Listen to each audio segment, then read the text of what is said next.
Acho muito legal que a gente tenha ido para esse tema, porque quando você fala de sistema carcerário, então, você vai vir um pouco para a minha área. Não sei se você sabe, mas eu sou advogada criminalista. Estudei, inclusive, política de drogas por muitos anos, e política de drogas é um tema muito sensível para quando a gente fala dessas estruturas de poder, porque hoje 39% do nosso sistema carcerário é composto por pessoas presas por crimes relacionados a drogas. E quando o policial, ali na operação do dia a dia, vai diferenciar quem é usuário de quem é traficante, ele não tem um critério objetivo, os critérios são subjetivos. E aí, né, a introjeção dessas estruturas de poder pelo policial, que também está ali na ponta da corda, enfim, mas acaba fazendo com que a gente continue de forma automática a reproduzir isso e para a gente se encontrar na situação que a gente está. E aí eu vou para um segundo ponto do nosso debate, porque como advogada criminalista e agora como comentarista política na TV, eu muitas vezes falo sobre essas questões. E eu sou uma mulher loira, branca, de olho azul. E muitas pessoas me questionam sobre, olha, você não deveria falar sobre isso, porque esse não é o seu lugar de fala. Até a gente conversou isso hoje mais cedo. E o que eu disse para você é que a minha tentativa é de sempre falar com a visão de quem olha, mas não com a visão de quem vivencia. Né? E aí tentar trazer. Então, eu tenho pessoas com quem eu converso, sempre para entender. Queria que você falasse um pouquinho dessa questão do lugar de fala. Quem é que pode falar? Como que a gente tem que falar? Qual é uma boa regra de conduta? Boa, eu acho que isso é uma questão importantíssima, porque quando o tema do lugar de fala começa a ecoar no Brasil, logo começa a se confundir as coisas que você na nossa que é muito louco, começa a chegar muito assunto, todo mundo quer participar, mas às vezes é uma pesquisinha que a gente faz aqui, sabe? É uma pessoa que você busca ouvir. Então, por isso que esses gestos são importantes. Pô, eu sou uma mina branca, loira e tal. Quero ouvir uma pessoa preta para entender o que está acontecendo. Quero ouvir uma pessoa, pode ser um amigo. É como eu disse muito hoje, né? Quando eu criei aquela corrente, todo mundo falou, então vem você, ocupa meu Instagram, ocupa meu Twitter. Eu falei, não, gente, eu já consigo falar com um grupo de pessoas. Tem o seu amigo preto que às vezes é ignorado o tempo inteiro, que ele fala para você. Tem sua amiga negra. Então, para buscar as pessoas que estão perto de você, para trocar ideia mesmo, sabe? Muito mais do que coisas impositivas, mas trocar ideia. E eu acho que o princípio de lugar de fala, ele começa a partir de algo que a própria Djamila Ribeiro fala, né? Todo mundo tem um lugar de fala. Então, todo mundo vai falar de um lugar. Todo mundo vem de um lugar e pressupõe de um lugar. Mas a diferença é que dentro da estrutura de sociedade, nós, pessoas negras, sempre fomos colocados como o outro. Então, a branca sempre é uma voz universal, é a voz que está contando a história correta, é a voz que está contando a história da humanidade, e o outro é o negro. O outro é o outro. O próprio conceito de outro na antropologia é isso, né? Então, tipo assim, aquilo que não é europeu, aquilo que não é universal, aquilo que não está alocado no ambiente de colonialidade. Então, eu acho que isso é um princípio muito louco para a gente ter um lugar de fala. A gente entender que sim, a gente deve falar sobre os assuntos, mas para a gente ter um lugar de fala, a gente tem que ter um lugar de escuta.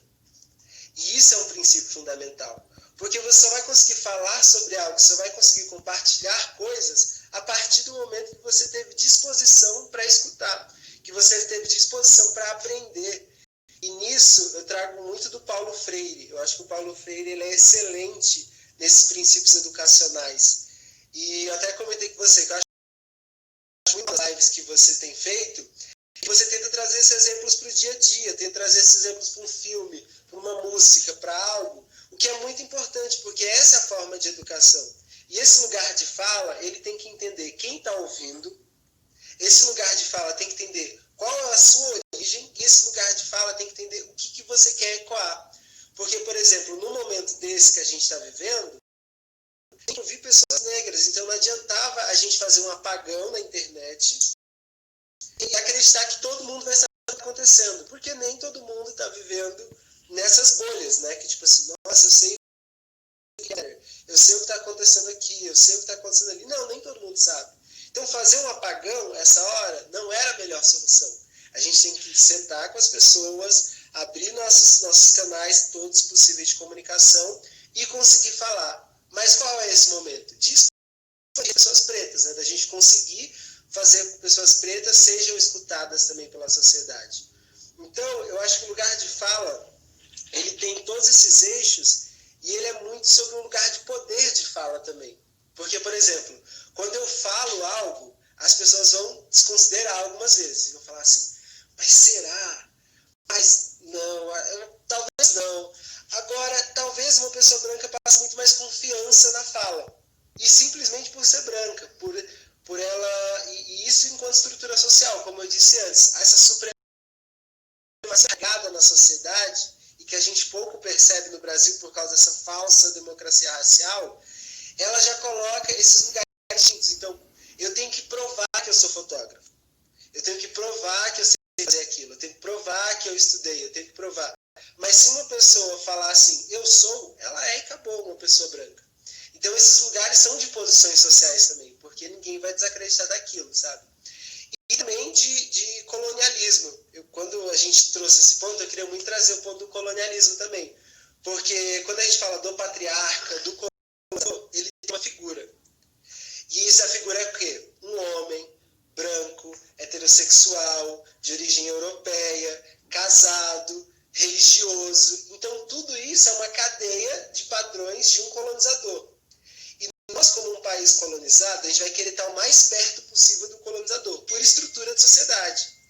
Então, o mais confiável é o mais próximo do colonizador. Isso não é do povo, isso é culpa de uma estrutura que a gente tem que derrubar e pensar novas estruturas para a sociedade. Então, quando tem muita gente que fala, não, é porque a gente só teve um presidente negro na história do Brasil, e foi durante períodos muito tensos, então é até complexo de pensar, mas a gente não teve um presidente negro eleito democraticamente pelo povo, por causa das estruturas raciais do nosso país, por causa da facilidade de outras vozes serem escutadas. Então, hoje, a luta do movimento negro, a luta do e de muitas pessoas negras é por representatividade também, sabe? Não é apenas por um lugar de fala, porque a gente fala há muito tempo, as pessoas negras, elas falam, elas trazem argumentos, elas discutem, elas produzem texto, a gente tem vários escritores incríveis no nosso país, a gente tem Abdias do Nascimento, que tem uma obra sensacional, a gente tem Beatriz Nascimento, a gente tem Djamila Ribeiro, a gente tem muita gente produzindo conteúdos assim, Juliana Borges, pesquisadora maravilhosa. A gente tem muita gente incrível produzindo conteúdo no Brasil, produzindo texto acadêmico, mas isso é pouco consumido por causa das estruturas de poder. Então, essa fala branca, ela já está estruturada. Então, esse lugar de fala hoje seria o quê? A gente conseguir pegar, como você bem trouxe no começo, não é dar voz, mas é utilizar essa voz que foi alocada a você simplesmente por esse processo e conseguir reparar, trazendo outras vozes para que utilizem também desse espaço, sabe? Que não é um espaço conquistado, né, muitas vezes. É um espaço que tem... lá atrás, a gente começou a partir de pontos diferentes, né? Lá atrás, a gente começou partindo de uma sociedade que escravizou o meu povo, sociedade que matou o meu povo e outra sociedade que teve oportunidades.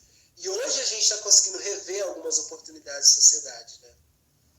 Eu acho muito legal quando você fala isso e volta para o passado, porque quando você começou a falar de se provar, eu tenho que provar que eu sou fotógrafo. Eu acho que para as mulheres que estão assistindo, e mesmo mulheres brancas, e aí a gente vai falar dessa diferença então entre o homem branco, a mulher branca, o homem negro e a mulher negra lá embaixo, porque a mulher negra vai sofrer com essas duas formas né, que é o fato de ser mulher e ser negra. Porque muitas vezes as mulheres me perguntam também, você sente que você precisa se provar o tempo inteiro? Porque tem essa questão do machismo e da nossa sociedade patriarcal. E aí quando você fala da ocupação de espaços, eu acho que a gente entra num ponto muito significativo, que é o da representatividade. Muitas vezes eu já discuti ações afirmativas, cotas, por exemplo, para ingresso em universidades, E as pessoas me falam sempre mas por que a gente precisa de cotas raciais e não de só cotas sociais? E o que eu sempre digo é que a gente precisa não só da representatividade, mas também do acréscimo. Isso na minha live com o Hélio ficou muito claro, porque o que ele falou da arte é a gente abrir espaço para outros artistas que não estão inseridos ainda na cena tradicional da arte, não é um bem para eles, é um bem para nós. Exato. Que essas pessoas cheguem nos universitários, a gente engrandece a experiência de todos os alunos, que estão restritos a uma visão única, a uma experiência única de vida. Então, isso é enriquecedor e vai fazer com que a gente melhore como sociedade como um todo. Eu queria que você falasse um pouco dessa questão de ações afirmativas, como você vê. Exato. Eu acho que isso também é um ponto muito simbólico, né? Porque as cotas, elas sempre viram um debate, elas sempre têm... mas tem cotas, não tem cotas, tem cotas, sem cotas. E aí a galera sempre usa, principalmente muitas pessoas brancas, usam o discurso de um também, olha, mas aquele negro discorda das cotas, então tá tudo certo, posso discordar também. Por achar que a sociedade nos proporcionou oportunidades iguais. Só que o Brasil é um dos últimos países a abolir a escravatura no mundo, e quando os negros são supostamente libertos, a falsa abolição acontece, não há nenhum tipo de estrutura social. Nos Estados Unidos acontece um processo um pouco diferente, mas que também vai ser seguro, que quando o negro ia ser liberto, ia ser 40 acres e uma mula para conseguir tocar a vida. Só que depois de um tempo isso também é retirado e vai acontecer de forma muito semelhante aos Estados Unidos. No Brasil não teve nem isso. No Brasil foi isso. Um dia o negro era escravo, no outro dia ele estava na rua. E isso vai criar vários processos no nosso Brasil. Seja o processo da construção das favelas, então as pessoas vão ter que buscar refúgio onde morar, vão ter que buscar o que comer, vão ter que criar formas de viver em sociedade, né? Então o Brasil ele passa por esse processo. Automaticamente começa a acontecer outros processos também, que é o negro não pode estudar. Então o Brasil passa por um processo muito grande de desalfabetização por vontade própria. Então, só quem eram pessoas brancas e não num lugar segregacionista. Era porque, para estudar, você tinha que ter residência própria, você acabou você era escravizado, você é supostamente liberto, mas você tinha que ter residência própria, não tem. Aí você tinha que ter uma estrutura X, não tinha. Então, automaticamente, já forneciam estruturas para que negros não estudassem. Então, o nosso país vai conseguir começar a alfabetizar negras no comecinho do século XX. Começa esse processo forte de alfabetização de pessoas negras e a gente vai ter um avanço dessa política educacional agora, anos atrás, em 1996, de alfabetização no nosso país. Então, imagina o espaço gigantesco histórico que os negros têm nesse processo educacional. E aí, isso vai criando cadeias loucas, né? Porque eu sou a primeira pessoa da minha família a terminar o ensino médio. Porque minha família vem lá do sertão do Piauí, de Picos e tal. Então foi um outro processo. Minha mãe começou a trabalhar com 6 anos de idade, lavando roupa em outro estado, com 6 anos de idade. Então tem um processo histórico que agora a gente tem conseguido efetivar levemente, mas ainda tem muita coisa para a gente pensar a mudança. E as ações afirmativas, elas são parte desse processo. Eu quero que as cotas não sejam para sempre, sabe? Que a gente consiga fazer uma sociedade de oportunidades iguais. Mas se o povo preto não tiver a mesma oportunidade que o povo branco para entrar na universidade, é necessário as cotas, por causa dessa estrutura de sociedade. E é muito louco, né? Porque toda vez que a gente vai falando, a gente sempre volta na questão de estrutura. Porque é isso. E esse déficit de educação no nosso país que fornece essa estrutura. Porque quando você faz isso, os negros não alfabetizados também não poderiam votar.